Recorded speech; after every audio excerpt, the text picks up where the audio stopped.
시대의 소망 제16장 당신의 성전에서. 그 후에 예수께서 그 어머니와 형제들과 함께 가버나움으로 내려가 거기 여러 날 계시지 아니하시니라. 유대인의 유월절이 가까운지라 예수께서 예루살렘으로 올라가셨더니 예수께서는 이 여행에서 수도를 향하여 가고 있던 큰 무리 중에 한 무리와 일행이 되셨다. 그분은 아직도 자신의 사명을 공표하지 않았으므로 군중 가운데 섞여도 남의 주목을 끌지 않으셨다. 이 경우에도 요한의 전도로 말미암아 현저하게 주목을 끈 메시아의 강림이 흔히 대화의 주제가 되었다. 국가적인 위대함을 바라는 소망이 매우 열광적으로 강조되었다. 예수께서는 이 소망이 성경을 잘못 해석하는 데서 기인된 것이므로 실망을 겪게 될 것을 아셨다. 예수께서는 깊은 열의를 가지고 예언의 말씀을 설명해 주심으로 사람들이 하나님의 말씀을 보다 치밀하게 연구하도록 깨우치려고 힘쓰셨다. 유대의 지도자들은 백성들에게 예루살렘에서 하나님을 경배하도록 가르침을 받아야 한다고 가르쳤다. 유월절 절기 동안 예루살렘은 팔레스타인 각처와 심지어 먼 외국에서 온 수많은 사람들로 붐볐다. 성전들은 혼잡한 군중으로 가득 찼다. 많은 사람들은 한 크신 희생물을 예표하는 제물들을 가져올 수가 없었다. 이 편리를 도모하기 위해 성전 바깥들에서 짐승들이 거래되었다. 각 계층의 사람들이 헌물을 사기 위해 이곳으로 모여들었다. 이곳에서 모든 외화는 성전 주화로 교환되었다.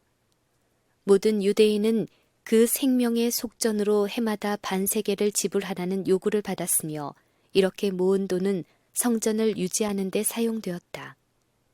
이 외에도 많은 금액이 자원하는 헌물로 들여져 성전 금고에 비축되었다. 그리고 모든 외화는 성전 봉사에 사용되던 성전 세겔이라고 불리는 주화로 바꾸도록 되어 있었다. 돈을 바꾸는 일은 사기와 부정 이득을 취할 수 있는 기회가 되어 수치스러운 거래로 발전하였으며 제사장들의 소득원이 되었다.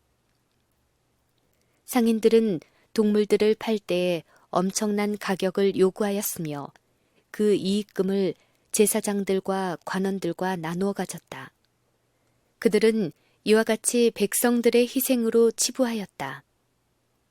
경배자들은 제물을 바치지 않으면 하나님의 축복이 그들의 자녀들과 토지에 임하지 않을 것이라고 믿도록 가르침을 받았다. 그리하여 비싼 가격의 동물들을 팔 수 있었다. 왜냐하면 백성들은 이왕 온 다음에는 그들이 행하려고 한 헌신의 행위를 이행하지 않고는 가정으로 돌아가려고 하지 않았기 때문이다. 유월절에는 수많은 제물들이 바쳐졌으므로 성전에서 매매하는 일이 대대적으로 행해졌다. 이에 따르는 혼란으로 그곳은 하나님의 성전이라기보다는 오히려 소란스러운 가축 시장과 같았다. 쩔렁거리는 동전과 노한 언쟁 소리에 뒤섞여 흥정하는 날카로운 소리, 가축들이 우는 소리, 양들과 비둘기의 우는 소리가 들렸다. 혼란이 너무나 극심하여 경배자들은 방해를 받았으며 지극히 높으신 자에게 드리는 말씀은 성전 속까지 침입하여 들어온 소동소리에 파묻히고 말았다. 유대인들은 그들의 경건을 크게 자랑하였다.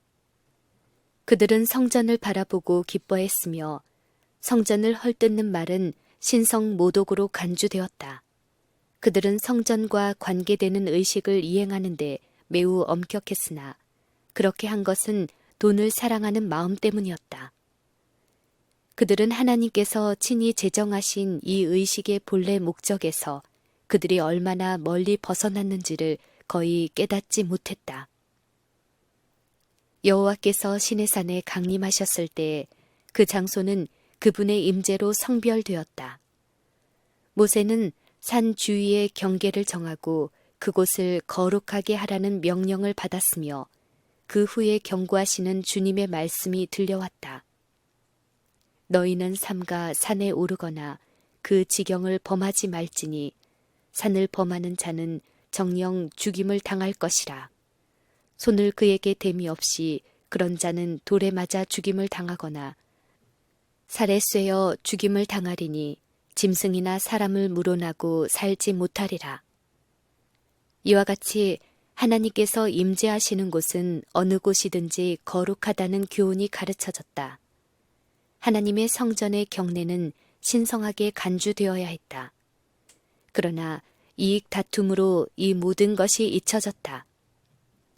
제사장들과 관원들은 국민을 위하여 하나님의 대표자가 되도록 부름을 받았다. 그들은 성전 뜰에서 벌어지는 악패를 시정했어야 했다. 그들은 성실과 동정의 모본을 백성들에게 보여야 했다. 그들은 자신의 이익에 골몰하는 대신에 경배자들의 사정과 필요를 염려하고 필요한 재물들을 살 수 없는 자들을 도와줄 준비를 하고 있어야 했다. 그러나 그들은 그렇게 하지 않았다. 탐욕으로 그들의 마음은 강팍하게 되었다. 이 절기에 고통당하는 자들과 곰핍과 비탄에 잠겨있는 자들이 왔다. 그곳에는 소경과 절름발이와 벙어리가 있었다. 어떤 이들은 들것에 실려왔다. 너무 가난하여 주께 드릴 하찮은 선물조차도 살 수 없고 심지어 자신의 허기진 배를 채울 양식조차 사지 못하는 사람들이 많이 왔다. 이 사람들은 제사장들의 말을 듣고 크게 괴로워하였다. 제사장들은 그들의 경건함을 자랑하고 백성들의 수호자라고 주장하였으나 그들에게는 동정과 긍휼이 없었다. 가난한 이들과 병자들과 죽게 된 이들이 호의를 구했으나 헛일이었다. 그들의 고통도 제사장들의 마음속에 연민의 정을 일으키지는 못했다. 예수께서는 성전에 들어가서 이 모든 광경을 보셨다. 그분은 부정한 거래를 보셨다. 그분은 피 흘림 없이는 그들의 죄를 용서받지 못할 것이라고 생각하는 가난한 자들의 슬픔을 보셨다. 그분은 당신의 성전의 바깥들이 거룩하지 못한 장터로 변한 것을 보셨다. 신성한 군회는 일종의 거대한 환전소가 되어버렸다. 그리스도께서는 모종의 조치가 취해져야만 될 것을 아셨다. 백성들은 의식의 의미에 대한 적절한 교훈 없이 무수한 의식을 행하라는 명령을 받았다. 경배자들은 그들이 바치는 희생 제물이 유일하고 완전한 희생 제물이 되시는 분을 상징한다는 것을 이해하지 못하고 바쳤다. 그런데 그들 가운데 그들의 모든 제사가 상징하고 있는 분께서 인정과 존귀를 받지 못한 채 서 계셨다. 그분께서 헌물에 대한 지시를 주셨다. 그분은 그 제물들의 상징적 의미를 이해하셨으며 이제 그 제사가 왜곡되고 오해되고 있음을 보셨다. 신령한 예배는 신속히 사라져가고 있었다. 제사장들과 관원들을 그들의 하나님과 연결시켜주는 고리는 하나도 없었다. 전혀 다른 예배를 확립하는 것이 그리스도의 사업이었다. 그리스도께서 성전 뜰의 계단에 서서 준엄한 눈초리로 당신 앞에 있는 장면을 바라보신다. 그분은 예언적 안목으로 미래를 보신다. 그리고 몇 년 후의 일만이 아니라 여러 세기와 여러 시대를 내다보신다. 그분은 제사장들과 관원들이 어떻게 궁핍한 자들의 권리를 박탈하고 가난한 자들에게 복음이 전해지는 것을 막을지를 보신다. 그분은 어떻게 하나님의 사랑이 죄인들에게서 감추어지고 사람들이 하나님의 은혜를 상품화할 것인지를 보신다. 그분께서 이 광경을 보실 때 당신의 용모에 의분과 권위와 권세가 표현된다. 사람들의 관심이 그분께로 이끌린다. 부정한 거래를 하고 있던 자들의 눈이 그리스도의 얼굴에 집중된다. 그들은 시선을 거둘 수가 없다. 그들은 이 사람이 그들의 마음속의 생각을 읽고 그들의 은밀한 동기를 알아내는 것을 느낀다. 어떤 자들은 마치 그들의 악한 행위가 얼굴에 기록되어 있어서 그 준엄한 눈초리가 환히 들여다보기라도 하는 것처럼 얼굴을 숨기려고 애쓴다. 소란이 그친다. 거래하고 흥정하던 소리가 멈추었다. 침묵은 고통스럽다. 경외감이 회중을 압도한다. 마치 그들이 행한 일에 답변하기 위하여 하나님의 심판대 앞에서 송사를 당하는 것 같다. 그리스도를 쳐다볼 때 그들은 인성의 두루마기를 통하여 신성이 번쩍이는 것을 본다. 하늘의 주제 되시는 분께서 마지막 날의 재판장처럼 서 계신다. 지금은 그날의 그를 두를 영광으로 둘려 있지는 않지만 그때와 같은 능력으로 심령을 감찰하고 계신다. 그분은 샅샅이 관찰하면서 무리들을 훑어보신다. 그분의 모습은 당당한 위엄으로 그들 위에 솟아오르는 것처럼 보이며 하늘의 빛이 그분의 얼굴을 환하게 비춘다. 그분께서 말씀하시자 그분의 명확하고 울려 퍼지는 음성, 곧 제사장들과 관원들이 범하고 있는 율법을 시내산 위에서 선포하신 바로 그분의 음성이 성전의 아치를 통하여 메아리친다. 이것을 여기서 가져가라. 내 아버지의 집으로 장사하는 집을 만들지 말라. 예수께서는 계단을 천천히 내려오면서 군의 입구에 모아둔 노끈으로 된 채찍을 들고 장사하는 무리에게 성전 구내에서 떠나가라고 명하신다. 그분은 전에 결코 나타내지 않았던 열정과 준열함으로 돈 바꾸는 사람들의 상을 엎으신다. 주하는 대리석으로 된 보도 위에 떨어져서 날카로운 소리를 낸다. 아무도 감히 그분의 권위에 의문을 가지려고 하지 않는다. 아무도 감히 부정으로 모은 돈을 주우려고 멈추지 못한다. 예수께서는 노끈으로 만든 채찍을 가지고 그들을 때리시지는 않지만 그분의 손에 들린 단순한 채찍은 마치 화형검과 같이 무서워 보인다. 성전 관리들, 투기하는 제사장들, 중간 상인들과 가축 매매자들은 양과 소를 몰고 오직 그리스도의 임재로 인한 정죄로부터 벗어나려는 일념으로 그 자리에서 허겁지겁 달아난다. 공포가 무리를 휩쓴다. 그들은 그분의 신성의 표시를 느낀다. 공포의 비명이 수백 명의 핏기 잃은 입술에서 새어나온다.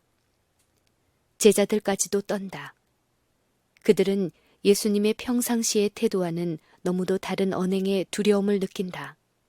그들은 주의 집을 위하여 열성이 나를 삼키고라는 말씀이 그분에 대하여 기록된 것임을 기억한다. 곧 떠들썩하던 군중이 그들의 물건을 가지고 하나님의 성전에서 멀리 떠나간다. 성전뜰에는 부정한 거래가 없어지고 무거운 침묵과 엄숙함이 혼란하던 광경 대신에 자리를 잡는다. 옛날 성별된 산에 임하셨던 여호와의 임재가 이제는 당신의 영광을 위하여 세워진 성전을 신성하게 하였다.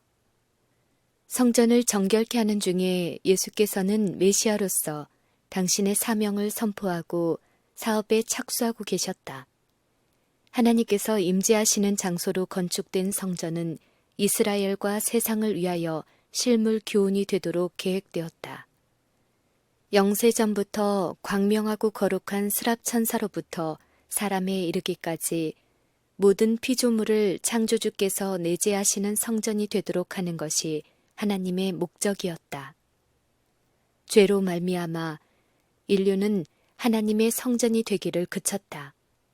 사람의 마음은 죄악으로 어두워지고 더러워져서 신령하신 분의 영광을 더 이상 드러내지 못하였다.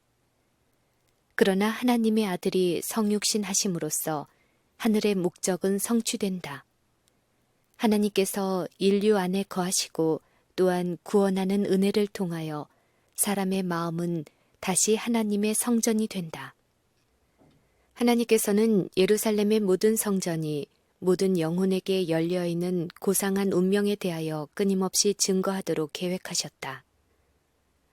그러나 유대인들은 그들이 그렇게 자랑스럽게 여기던 성전의 의미를 이해하지 못하였다. 그들은 그들 자신을 성령이 임재하실 만한 성전으로 바치지 않았다. 불경한 거래의 혼잡으로 채워진 예루살렘 성전들은 관능적인 정욕과 부정한 생각을 품음으로 더러워진 마음의 성전을 너무나도 여실히 보여주었다. 세상에 매매하는 자들로부터 성전을 정결하게 하면서 예수께서는 마음에서 더러운 죄, 곧 영혼을 부패하게 하는 세속적인 욕망, 이기적인 욕정, 악한 습관을 제거하고 정결케 하는 당신의 사명을 나타내셨다. 너희의 구하는 바 주가 후련히 그 전에 임하리니 곧 너희의 사모하는 바 언약의 사자가 임할 것이라. 그의 임하는 날을 누가 능히 당하며 그의 나타나는 때에 누가 능히 서리요. 그는 금을 연단하는 자의 불과 표백하는 자의 잿물과 같을 것이라. 그가 은을 연단하여 깨끗게 하는 자같이 앉아서 레위 자손을 깨끗게 하되 금은같이 그들을 연단하리니 너희가 하나님의 성전인 것과 하나님의 성령이 너희 안에 거하시는 것을 알지 못하느뇨. 누구든지 하나님의 성전을 더럽히면 하나님이 그 사람을 멸하시리라. 하나님의 성전은 거룩하니 너희도 그러하니라. 어떤 사람도 마음을 점령하고 있는 악한 세력들을 혼자서 내쫓을 수 없다. 그리스도께서만이 영혼의 성전을 정결하게 하실 수 있다. 그러나 그분께서는 강제로 들어가지 않으실 것이다. 그분은 옛날 성전에 들어가셨던 것처럼 마음에 들어오지 않으신다. 그분은 볼지어다. 내가 문 밖에 서서 두드리노니 누구든지 내 음성을 듣고 문을 열면 내가 그에게로 들어가리라고 말씀하신다. 그분은 또 하루 동안만 와 계시지 않을 것인데 이는 그분이 내가 저희 가운데 거하며 두루 행하여 저희는 나의 백성이 되리라. 우리의 죄악을 발로 밟으시고 우리의 모든 죄를 깊은 바다에 던지시리라 라고 말씀하시는 까닭이다. 그리스도의 임재는 영혼을 정결하게 하고 성결하게 하여 주께 거룩한 성전과 성령 안에서 하나님의 거하실 처소가 되게 할 것이다. 공포에 질린 제사장들과 관원들은 그들의 마음을 통찰하시는 예리한 눈초리를 피하여 성전 뜰에서 도망갔다. 그들은 도망가면서 성전으로 가는 다른 이들을 만났다. 그들은 그들이 보고 들은 것을 이야기하면서 돌아가라고 말하였다. 그리스도께서는 무서워서 도망가는 사람들을 매우 측은하게 바라보고 참된 예배가 무엇인지를 알지 못하는 그들의 무지를 불쌍히 여기셨다. 이 장면 가운데서 그분은 온 유대민족이 그들의 악함과 완고함으로 인하여 흩어지게 될 상징을 보셨다. 그런데 제사장들은 왜 성전에서 도망갔는가? 그들은 왜 그 자리에 서 있지 않았는가? 그들에게 가라고 명령하신 자는 세상의 지위나 권세가 없는 목수의 아들이요 가난한 갈릴리 사람이었다. 그들은 왜 그에게 대항하지 않았는가? 왜 그들은 그토록 부정하게 번 돈을 버리고 그렇게도 비천한 외모를 한 분의 명령을 듣고 도망갔는가? 그리스도께서는 왕의 위엄을 가지고 말씀하셨으며 그분의 외모나 음성에는 그들의 힘으로 저항할 수 없는 무엇이 있었다. 그들은 명령하는 말씀을 듣고 전에는 결코 인식하지 못했던 위선자와 강도로서의 자신들의 진정한 입장을 깨달았다. 신성이 인성을 통하여 번쩍일 때 그들은 그리스도의 얼굴에 나타난 분노를 보았을 뿐만 아니라 그분이 하신 말씀의 뜻을 깨달았다. 그들은 마치 영원하신 재판장의 보좌 앞에서 현세와 영원을 위하여 선고를 받는 것처럼 느꼈다. 그들은 얼마 동안은 그리스도께서 선지자임을 확신하였으며 많은 사람들은 그분이 메시아임을 믿었다. 성령께서 그들의 마음속에 그리스도에 관한 선지자들의 말들을 번개처럼 떠오르게 해주셨다. 그들이 과연 이 깨달음에 굴복하려고 할 것인가? 그들은 회개하려고 하지 않았다. 그들은 그리스도께서 가난한 자들을 위하여 긍휼을 베푸셨음을 알았다. 그들은 백성들과 거래할 때 부정이득을 취한 죄를 저질렀음을 알았다. 그들은 그리스도께서 그들의 생각을 꿰뚫어 보셨으므로 그분을 증오하였다. 그리스도의 공공연한 책망이 그들의 자만심에 굴욕감을 주었으며 그들은 사람들에 대한 그리스도의 영향력이 증대되는 것을 시기하였다. 그들은 그분께서 저들을 내쫓으실 때 사용하신 능력과 또한 이 능력을 그분에게 주신 분에게 도전하기로 결심하였다. 그들은 천천히 생각에 잠겨 마음의 증오심을 품고 성전으로 돌아왔다. 그러나 그들이 그곳을 떠난 사이에 얼마나 놀라운 변화가 일어났던가. 그들이 도망갔을 때 가난한 자들은 뒤에 남아 있었다. 이제 그들은 사랑과 긍휼을 띤 예수님의 얼굴을 바라보고 있었다. 예수님께서는 눈물 어린 눈으로 당신의 주위에 떨고 있는 자들에게 두려워하지 말라. 내가 너희를 건지리니 너희는 나에게 영광을 돌리라. 내가 이 일을 위하여 세상에 왔노라고 말씀하셨다. 사람들은 선생님이여 나를 축복하소서 라는 간절하고도 가련한 호소를 하면서 그리스도가 계신 곳에 몰려들었다. 그분의 귀는 모든 외치는 소리를 들으셨다. 그분은 온유한 어머니의 긍휼보다 더 큰 긍휼을 가지고 고통당하는 어린 것들을 굽어보셨다. 모든 사람들이 돌보심을 받았다. 각색병을 가진 사람들이 치유를 받았다. 벙어리가 입을 벌려 찬송하고 눈먼 자들이 그들의 시력을 회복시켜 주신 분의 얼굴을 바라보았다. 고통당하는 자들의 마음은 즐겁게 되었다. 제사장들과 성전 관리들이 이 위대한 사업을 목격하였을 때 그들의 귀에 들려온 소리들은 얼마나 놀라운 계시였던가. 사람들은 그들이 겪어온 고통, 곧 그들의 좌절된 희망, 고통스러운 날들, 잠 못 이룬 밤들에 대한 이야기를 하고 있었다. 소망의 마지막 불꽃마저 꺼질 것처럼 보였을 때 그리스도께서 그들을 고쳐주셨다. 어떤 사람은 이렇게 말했다. 짐이 너무나 무거웠으나 나는 돕는 자를 발견하였다. 그분은 하나님께서 보내주신 그리스도이시다. 나는 그분의 사업에 나의 생애를 바치겠다.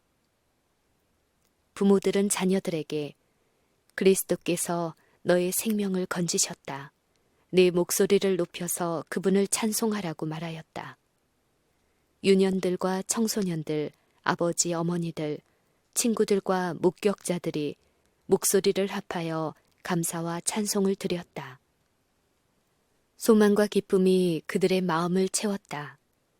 평화가 그들의 마음에 깃들었다. 그들은 심신이 회복되어 고향으로 돌아가 각처에서 예수님의 비할 데 없는 사랑을 선전하였다. 그리스도께서 십자가에 달리시던 때에 이와 같이 나음을 입었던 자들은 십자가에 못 박게 하소서, 십자가에 못 박게 하소서라고 외치던 폭도들에게 가담하지 않았다. 그들은 예수님을 동정하였다. 그것은 그들이 그리스도의 크신 긍휼과 놀라우신 능력을 깨달았기 때문이다. 그들은 그분이 그들의 구주이심을 알았다. 그것은 그분께서 그들에게 심신의 건강을 주셨기 때문이다. 그들은 사도들이 전파하는 말씀을 들었으며 그들의 마음속에 들어간 하나님의 말씀은 그들에게 깨달음을 주었다. 그들은 하나님의 자비의 사자들이 되었으며 그분의 구원의 도구가 되었다. 성전뜰에서 도망갔던 무리들은 잠시 후에 슬금슬금 되돌아왔다. 그들은 그들을 사로잡았던 공포에서 얼마간 회복되었으나 그들의 얼굴에는 머뭇거리고 주저하는 기색이 보였다. 그들은 예수님이 하시는 일을 바라보고 놀랐으며 메시아에 관한 예언의 말씀이 그분에게서 성취되었음을 깨달았다. 성전을 더럽힌 죄는 주로 제사장들에게 있었다. 성전뜰이 시장으로 변하게 된 것은 제사장들의 결정에 의해서였다. 백성들은 비교적 무죄하였다. 그들은 예수님의 거룩한 권위에 감명을 받았지만 그들에게 제사장들과 관원들의 영향은 절대적이었다. 그들은 그리스도의 사명을 일종의 혁신으로 간주하고 성전의 주관자들이 허용한 것을 간섭할 권리가 그분에게 있는지 의문을 가졌다. 그들은 장사가 방해를 받았으므로 감정이 상했다. 그리하여 그들은 성령의 호소를 짓눌러 버렸다. 어느 누구라도 제사장들과 관원들이 예수님이 여호와의 기름 부은 자라는 것을 깨달았어야 했다. 이는 그들의 손안에 그분의 사명을 묘사한 성경 두루마리가 있었고 성전을 정결하게 하신 일은 초자연적인 능력의 현현임을 그들이 알았기 때문이다. 그들은 예수님을 심히 미워하였으나 그분은 성전의 존엄성을 회복시키기 위하여 하나님께서 보내신 선지자일 것이라는 생각을 떨쳐버릴 수 없었다. 이런 두려움에서 생긴 존경심을 가지고 그들은 그분에게 가서 내가 이런 일을 행하니 무슨 표적을 우리에게 보이겠느뇨? 라고 질문했다. 예수께서는 그들에게 표적을 보여주셨다. 그들의 마음을 빛으로 환하게 하고 메시아가 해야 할 이적을 그들 앞에서 행함으로 그분께서는 당신의 신분에 대한 설득력 있는 증거를 주셨다. 이제 그들이 표적을 요구하자 그분은 그들에게 한 비유로 대답하심으로 저들의 악의를 읽고 있다는 것을 보여주셨으며 그 악의가 결국 그들을 어디로 이끌고 갈 것인지를 아셨다. 그분은 너희가 이 성전을 헐라 내가 사흘 동안에 일으키리라고 말씀하셨다. 이 말씀에는 이중의 뜻이 있었다. 그분께서는 유대인의 성전과 예배가 파괴될 뿐만 아니라 당신 자신의 죽음, 곧 당신의 몸인 성전이 파괴될 것을 언급하셨다. 유대인들은 이미 이 일을 음모하고 있었다. 제사장들과 관원은 성전으로 되돌아왔을 때 이미 예수님을 죽임으로써 말썽을 일으키는 자를 제거하자고 제안하였다. 그러나 그분께서 그들 앞에 그들의 의도를 드러내셨을 때 그들은 그분의 말씀을 이해하지 못했다.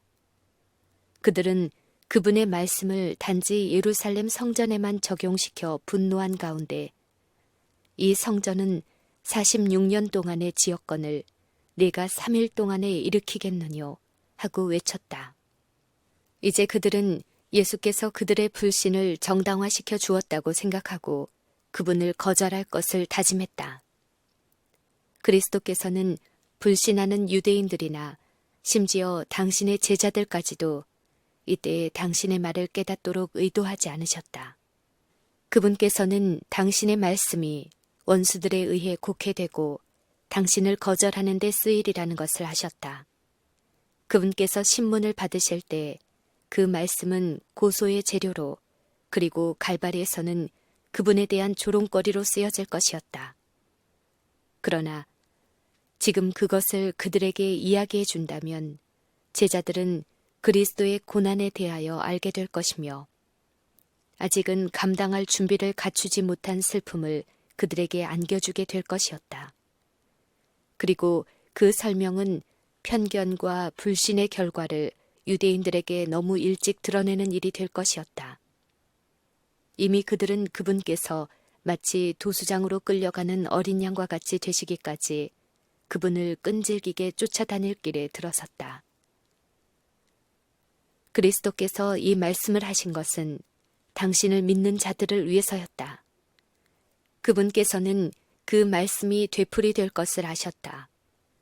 유월절에 하신 그 말씀은 수많은 사람들이 들을 것이며 세계 각처에 전달될 것이다.